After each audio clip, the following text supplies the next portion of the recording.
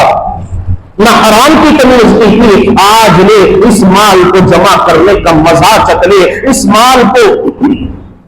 اللہ کے راستے میں خرچ نہ کرنے کا مزہ چکھ لے۔ حاضرین کرام، جب اس انسان کے مال کو پگھلا کر اس کے گلے میں توق کی طرح ڈال دیا جائے گا تو وہ بڑا گھبرانے لگے گا، اللہ کی بارگاہ میں عرض کرنے لگے گا تو اس سے یہی کہا جائے گا یہ تو وہی مال ہے جس سے تو ساری زندگی چنتا رہا کرتا تھا، جس سے تو اپنے سینے سے لگایا کرتا تھا۔ اور یاد رکھے کہ وہ لوگ جن پر اللہ تبارک و تعالیٰ نے زکات فرض کر دی ہے، جنہیں صاحب نصاب بنا دیا ہے اور وہ زکات ادا نہیں کرتے ہیں، تو حدیث پاک میں آتا ہے کہ جب اس انسان کا انتقال ہو جائے گا اور اسے قبر میں دفن کر دیا جائے گا، جب تمام لوگ واپس چلے جائیں گے تو قبر میں ایک سانپ آئے گا اور اس کے گلے کا پھندا بن جائے گا اور اس کی ناک کو ڈستا رہے گا، اس کی ناک کو چوستا رہے گا اور یہ سلسلہ حضرت اسرافیل علیہ السلام کے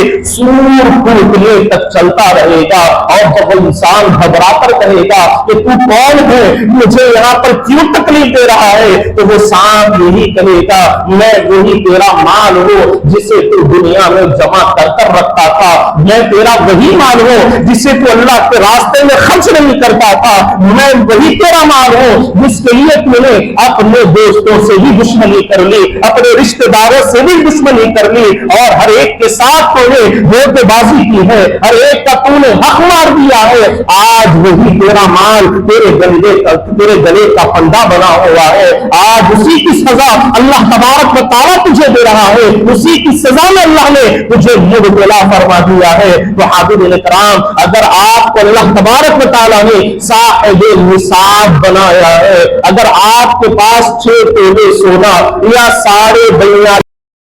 روپیہ پیسہ موجود ہے